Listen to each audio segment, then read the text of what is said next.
For me, it started with, quite clearly, God placing in my heart a love for Latter-day Saints that did not exist. The ecosystem that allows grace and truth to thrive in a balanced sense has to be an ecosystem of love, period. You're not sensitive to the reality that they're coming from a totally different worldview. You may not agree with it, but do you love them? If you can't genuinely say that you love someone, maybe you don't have a business talking to them about the gospel. There has to be respect and humanizing dialogue about things that we just disagree about.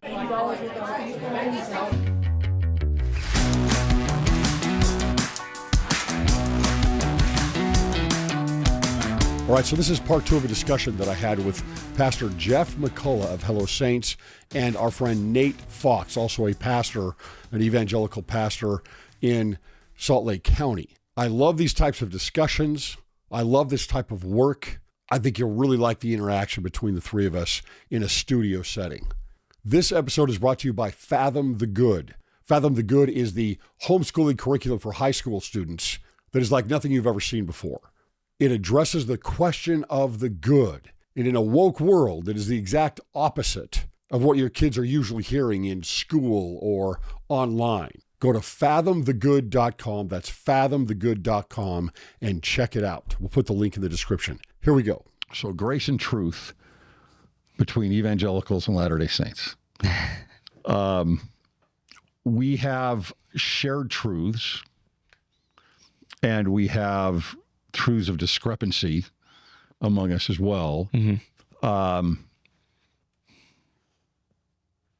does grace play out with all of that?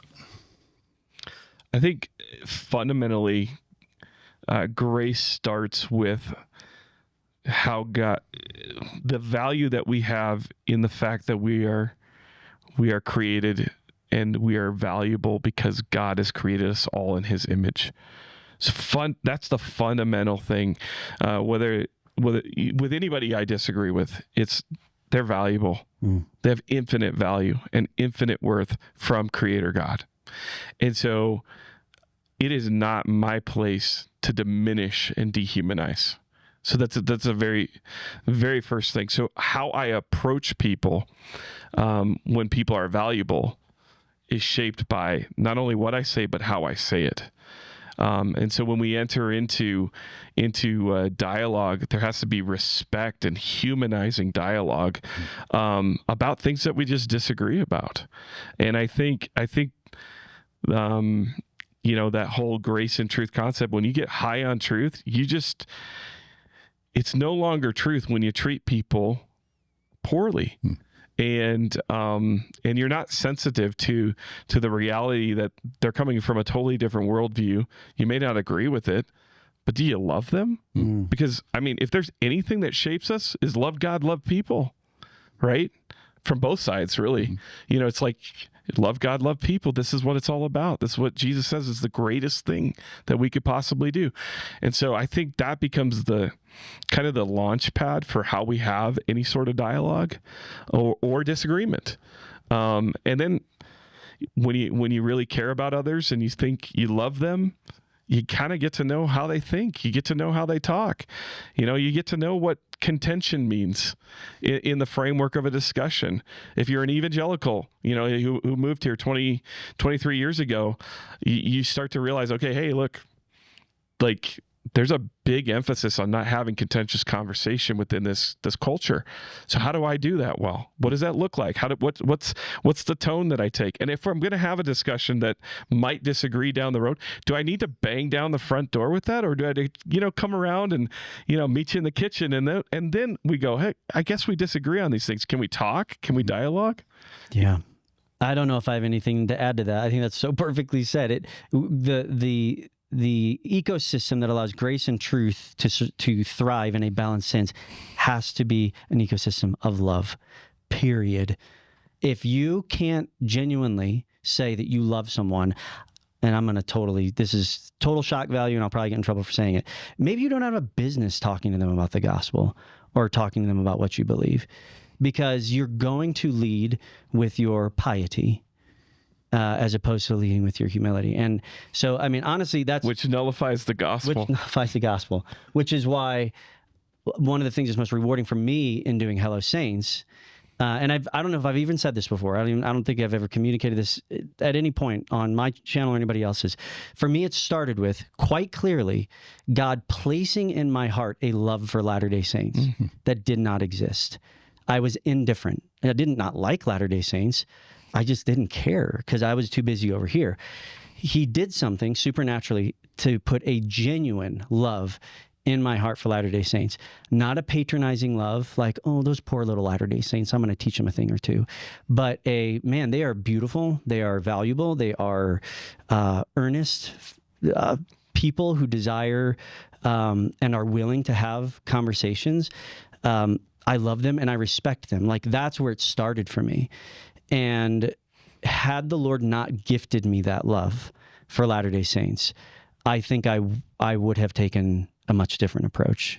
And now that's why I feel so safe and comfortable in my engagement in that interfaith space between Latter-day Saints and Evangelicals, because one thing that has not changed is my love for Latter-day Saints, and I'm going to continue to be able to operate inside of that. I don't always do it perfectly, but I think that has to be there. That has to be present. So it seems very similar to me when you're talking about the LGBTQ community and stop being jerks. Right? Yes. It's the same thing from both sides, right? It's like I don't need look what it says right here. Right. You know, I said something there. I don't think I was on the microphone there, but look what it says right here. You know, if that's the approach and that's what you're starting with, it's like you've bypassed love at that point. Look out. The greatest commandment, love the Lord and love your neighbor as yourself. If we bypass those to get them to see something they need to see or tell them why I think they're wrong, then, I mean, we've blown past the two most important things. Well, I feel like, go ahead, Greg. No, go ahead. I was going to reference the Jesus conversation with the Samaritan woman. He makes her feel valued. He makes her feel that he's someone who can address the deepest needs in her soul. But he doesn't neglect pointing out, you've had several husbands and the man you're currently living with is not your husband. And there's the truth. And you see that grace and truth tension in that conversation with the Samaritan woman, and actually in multiple conversations, whether it's Samaritan woman or a conversation with Nicodemus, you have Jesus modeling this grace truth idea so that it's like, because we talked a lot about the grace aspect, starting with love, you know, but we didn't talk a ton about the truth aspect. The truth is there. It just doesn't have to be, like you said, it's right here, like, you know, staring you in the face, you dummy. Yeah. I think that's the problem, is that, you know, so many times that's what we see as the only way to really get truth to people. And I think a lot of times we think, well, if they don't get it in the head, it's not the head that changes people. We want truth to penetrate their heart. And you look at the way Jesus does share truth, it penetrates the heart. Like, look, I've got living water and you're dying here of thirst.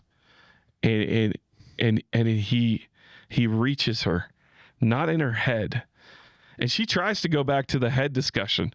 You got a temple, we got a temple. You know, every time, you know, you get in a discussion between Latter-day Saints and evangelicals or whatever, you'll have the people who try to do the same tactic on both sides as the Samaritan woman tries with Jesus. And it's like, well, let's talk about this big religious thing that we need to discuss. And it's like, no, let's talk about the matters of the heart here.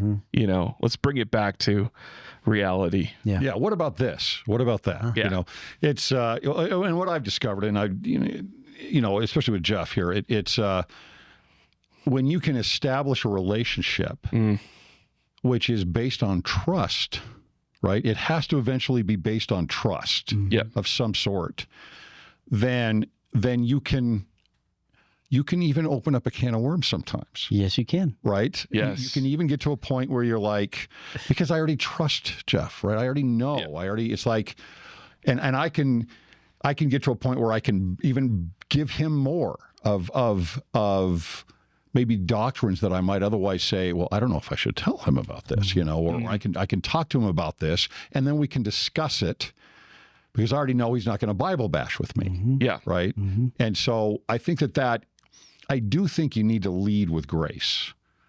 You've got to lead with a grace and build a relationship, and then you can talk about these things because you've built a bridge of communication that already exists. There's a highway there that can be used. Well, and this is something that all three of us have experienced in our marriages.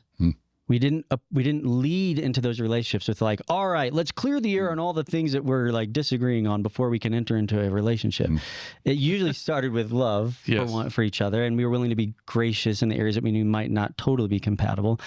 But the more that the relationship grows, the more capital you have, the more trust that is there to be honest about certain issues, even if it's going to be difficult. And this is how I think all of us, some of us learned the hard way. I know I did. Even in parenting, same thing. So often we feel this compulsion to like behaviorally modify our kids. That never goes well. But when you have an established relationship with your kids where there's a foundation of love and care and nurturing, that opens the door to some conversations that you can deal with those issues. It's not just a superficial behavioral modification. Great and I point. think we need to take that relational wisdom that becomes, it's intrinsic in healthy marriages and in healthy parenting, and apply that in an interfaith space. And we go so much further than leading with the debates. I think, Nate, it's the reason people don't do that is because they don't want to live in that tension. Agreed. Right? It's like, okay, I can do that, but that means I have to, as I usually say, walk the edge of the sword. Yes. To be able to do this, because that's not easy. 100%. But that's why it's worth it. Yeah. Right? That's why it's worth it, because I think I think we do have the responsibility of building those bridges. I think we do have a responsibility. You bring up marriage the same way. It's you have differences between a man and a woman, and sometimes big differences, and even the way we think and interpret things, how we do that, the processes of thinking and emotion and everything else. And yet, God says, that's the union I want. Right? It's not you guys are exactly the same and therefore everything's great. It's like, no, you're going to go into tension. Yep.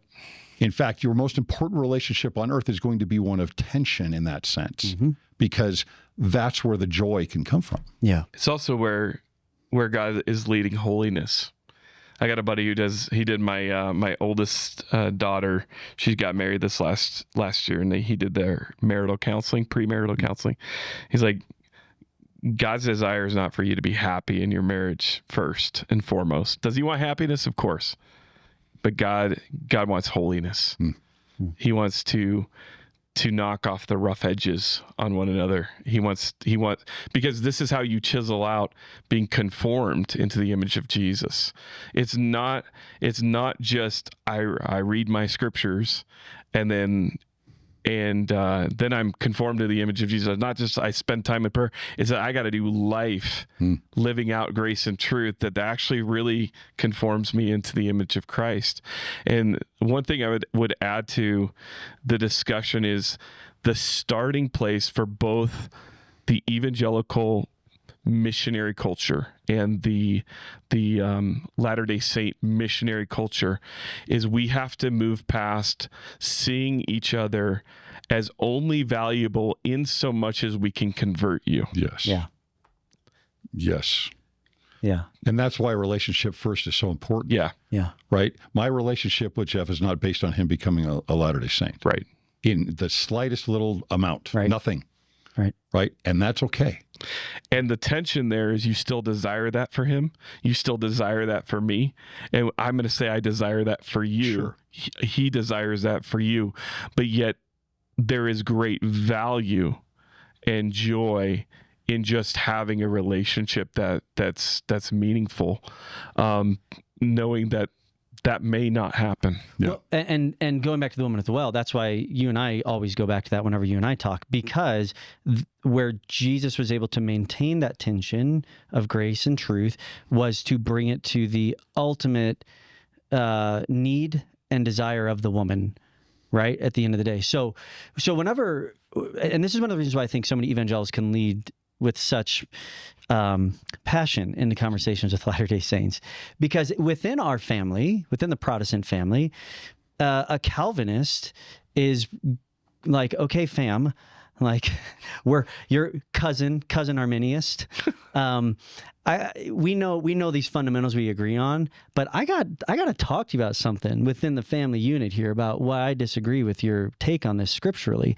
So we can kind of do that because we have this sort of shared paradigm that we operate with them. In the Latter-day Saint sense, it's not exactly the same. You guys have a unique paradigm. So when we try to approach it that same way, like, hey, I got a bone to pick with you, it's like, time out. That's not going to work here. I think where we can rally with each other there is, rather than starting with all these beliefs and seeing if we can clear it all up and get you to the baptism font or to get you to the cross, let's start at the cross. That's what I have found when talking with Latter-day Saints. Let's actually start with Jesus. Let's start with Calvary. And then let's take it from there. Then we start to find ourselves at a rallying point with who Christ is, while at the same time being able to venture out into these other areas where there's going to be disagreement, and really have a determination together as to how serious they are and where they cause issues or obstructions or anything like that. So that's what I found to be really fulfilling for me as I'm dealing with Latter-day Saints. Let's not start with proxy baptisms and the Trinity. Let's start with Jesus and work out from there. Yeah, that makes sense, because that's actually, I mean, even going to that's kind of the heart of the tension. Yeah, in a sense, right? Because you're going to something that is, we can both speak on, we both believe, but there are differences in those beliefs, right? So there is still tension there, but it's, at least there's enough, we're rooted there. So there's enough rooting, it's not a right word, there are enough roots that we can go to that place and then move out from there, because it is everything. And I think that that's the only way for us to converse. We've tried the other ways. So personally, and again, I'm just speaking from Jeff's point of view, so those evangelicals who say, no, I'm not going to start with Christ with the Latter-day Saints, I'm going to start with this specific doctrine, which you can take from there, let's just be honest. That doesn't go very far. It just doesn't. I'm not saying that's not a worthy conversation to have. I'm not saying it doesn't matter, because those things do matter, but it doesn't move the needle too often, as opposed to let's start here and work our way out from there. Yeah. And I think also the needle, and this is hard, right? And I get a lot of pushback from this, as I think you would too, if you agree with me on this. But I think the first needle is not persuasion. I think the first needle is communication, right? If we're going to move the needle, the first needle needs to be communication. How are we communicating? Can we communicate? Can I increase the communication? Well, we're also speaking different languages, so I agree with you. We have a shared dictionary with different definitions. So parsing that all out is, you're going to do that with friends. It may not be something that you do with everybody, but you do have to parse some of that out, because we mean some very different things by similar terminology. Absolutely. Salvation. What is that? And right. I know we're going long, but if I could piggyback on that and just let's give an example of that now. Okay. So when it comes to the different, we have the same words, different definitions, and we're starting with Christ. Okay. We can go a lot further than if we start back in another topic, if you will. So, for example, let's just do Latter-day Saints believe in a works-based salvation, because they believe that if you don't go to the temple, you won't go to heaven. Okay. Now, disclaimer, that's what I've been told. I know, like, the language there is off. That's not what Latter-day Saints believe. Now, let's, instead of trying to sort through all that, let's just go to Christ. What do Latter-day Saints believe about Jesus? I think most Latter-day Saints would say, we believe that he died on the cross for our sins, and were it not for his all-sufficient sacrifice, no one would be able to return to God. Absolutely. Is that accurate? Mm-hmm. Okay. Now from there, then why do you go to the temple? If you believe that Christ is the one who leads to salvation, then we can't say that you have a works-based salvation. So then why do you go to the temple? Well, we go to the temple because we believe what was instituted were certain ordinances and promises that we should keep in order for us to become everything that the Heavenly Father desires for us to become, in a celestial sense, in an ongoing exaltation sense. It's like, okay, I don't agree with that, but I now understand what you mean when you say you don't believe in a works-based salvation. Jesus is the one who saved. Now, when it gets to all these other things that you do, we have a completely different conversation on what is required of someone after salvation. So the conversation just takes a completely different form when you start with Christ and work your way out from there, as opposed to be like, you convince me why it's not. Well, but if I don't pay my tithe, then I'm not going to heaven. No, it's not that we don't believe you're not going to go to heaven, but there's certain things regarding your temple recommend and all these. It just gets it can get very muddled. Yes. So, well, I think also what you're doing there is where we're talking about a relationship and building a foundation there of something. You're at least able to build a theological foundation that we're both standing on. Mm-hmm. Right? Now you're both more secure in talking about the differences from there. Yes. Right? Yes. Because the theological foundation is in place. We're both standing on that theological foundation saying, why are you standing over there maybe, and I'm standing over here? But we're both standing right there. And now we can have a perspective from the same place. Right. And the way that fleshes out in my relationships with Latter-day Saints, won't name the person, but a Latter-day Saint friend of mine says, I believe that I'm saved by Christ and Christ alone, and of no merit of myself, fully of him. I'm like, that's what I believe, okay? Mm-hmm. Great, good starting point. Then that individual starts explaining to me why they go to the temple and do some of those things. And that's when I am able to say, great, here, this is where I start to get uncomfortable, and let me tell you why. This is where I start to get concerned, and let me tell you why. Mm-hmm. Then we're so much more willing to reason with one another and to hear one another out. Yeah. As opposed to me just being like, again, starting at the perimeter, if you go to the temple, you believe in a different Jesus, and you're probably not saved. Okay, we're done with the conversation. Mm-hmm. We have so much more to work on when we work our way out. I know I sound like a broken record, but I see that repeated over and over again with my relationships with my Latter-day Saint friends, because there are some of them who say, I go to the temple. I think it's important. We're told to go to the temple. 99% sure it's what we should be doing.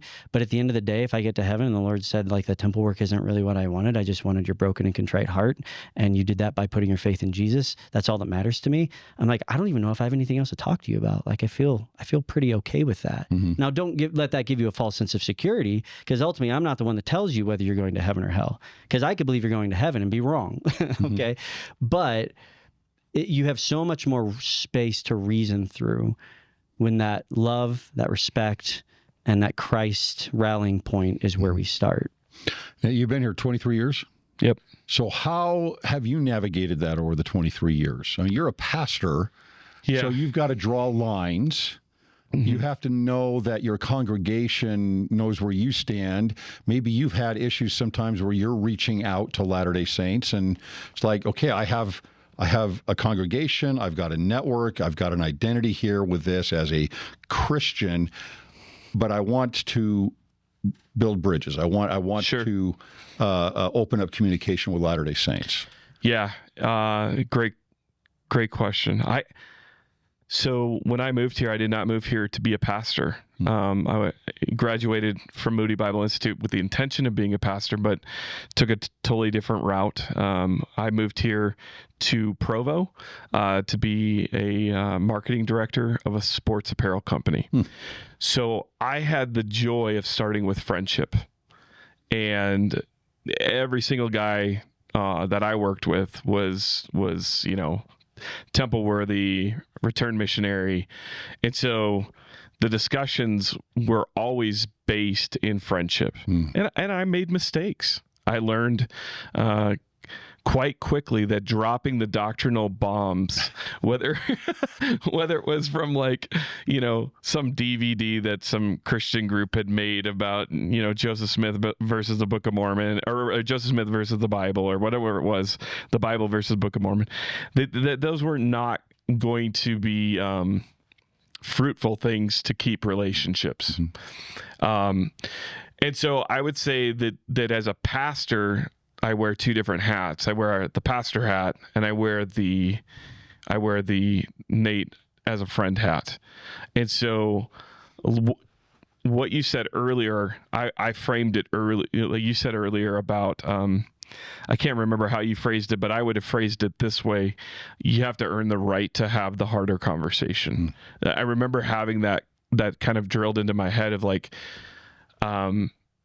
unless I am, loving people, I can't go there. And unless that conversation is without contention, I can't go there.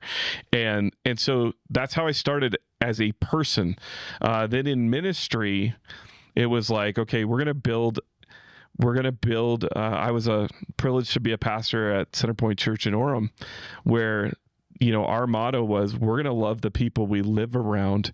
And so there's going to be things that we do and things that we don't do that expresses that love. And so one of the things that we didn't do is we never talked about Latter-day Saint issues on a Sunday morning. It's because the vast majority of people that came to that church had family members who were Latter-day Saints.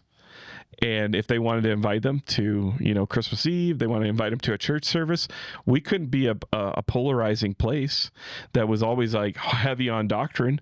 We had to be a place that loved and welcomed LDS people into our services, and that's what we wanted. And I remember when I started there, we were called Christ Evangelical Church. That evangelical word was a big barrier because every time you hear the news during conference, you've got the evangelicals there, banging the drum, Bible bashing, and so it's like people equated evangelical church with crazy evangelicals that are over the top. And so that's when we changed our name to Centerpoint Church. Well, there was a lot of people who didn't like that at the church and left, and they moved on. But the culture shifted to be a culture that was like, we really welcome people. And so there was a little bit of a different approach. It's like, we're not going to talk about this from the pulpit.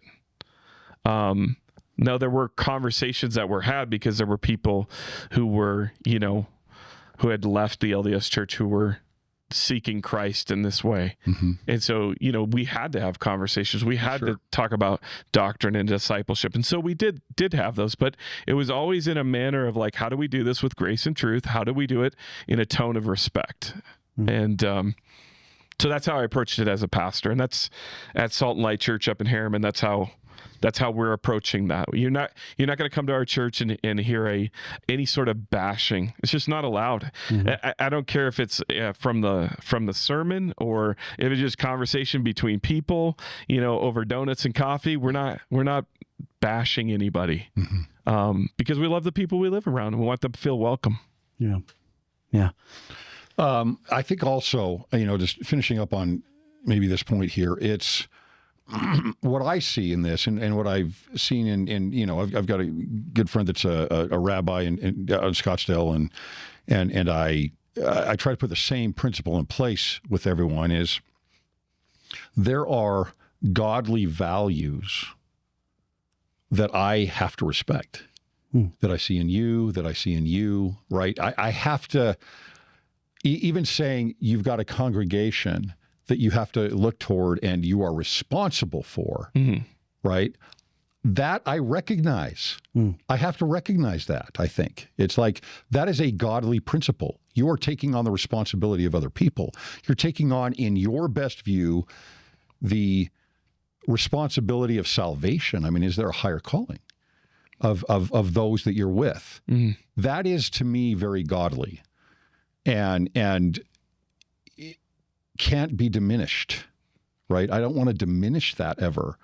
And even to the point, I will say, and I'm going to get some flack for this, but even to the point I would say that there is a sense of loyalty to truth, even if I disagree with that truth, that is also godly, right? There's a loyalty to truth that you feel, that you live by, and that you practice, that I'm going to say, okay, this is something I respect. This is something very important. And I don't know if you feel the same sense there, the other way around, but I don't, that's how I look at it first. That to me is, that's who you are. That's who you are. And that to me is first more important than saying, why don't you believe in the Book of Mormon? Interesting. Right. Yeah. Well, and the way I've experienced that, even in my relationship with Latter-day Saints, is by allowing the Lord to humble me to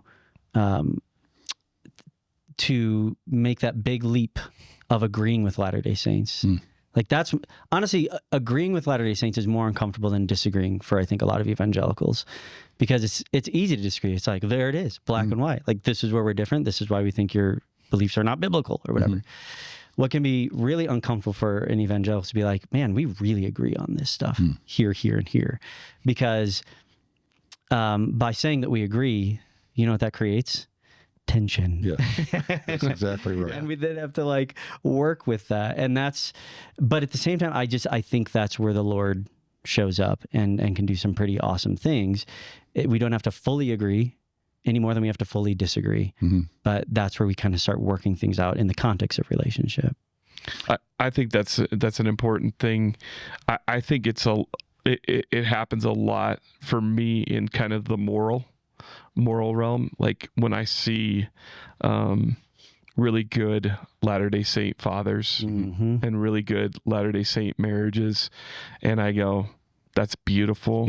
That pleases God when people dwell in harmony and then live out values and characteristics that are honorable. Yeah, that's a beautiful thing. And I do agree with Jeff, like, for a lot of evangelicals, it's hard to agree on stuff like that, because it's like, we're so doctrinally focused as to the way of salvation. You know, we just see it within the doctrinal paradigm, and, probably more than Latter-day Saints do. I think Latter-day Saints probably define, and correct me if I'm wrong, but there's a lot of just being a good person that defines your Christianity, whereas Christianity for most evangelicals is probably more defined of having the right doctrines in a row as the first thing. Like, do you believe the right stuff about God? Do you believe the correct doctrine? Yeah, that might be true. Yeah. Yeah, and if you want insider baseball on why I think that's the case, it's because the tension that exists within the Protestant world and all the different denominations, you'll get some weird teachings that will flare up from time to time. So there is this almost compulsion to make sure that we are guarding the fidelity of God's word and our understanding of biblical doctrine. Otherwise, you do get these weird health and wealth, name it and claim it, offshoots of strange teachings that we then have to rally back around, which is important to be able to do, but at the same time, not to the extent that it causes a barrier in understanding that the Lord is not interested in our perfected doctrine as much as he is in the salvation of our hearts and a restored relationship with him. Yeah, yeah. Well, Jeff and Nate, really appreciate your time, your insights, and really appreciate your goodness and, what you guys do and the way you live your lives, and appreciate your friendship. Would love to circle around eventually and bring you back on and talk to the comments that we'll get on the episode. So I'd enjoy that. You get comments too? Oh yeah, a few of them. So appreciate it very much. Thank you so much, Greg. Appreciate it.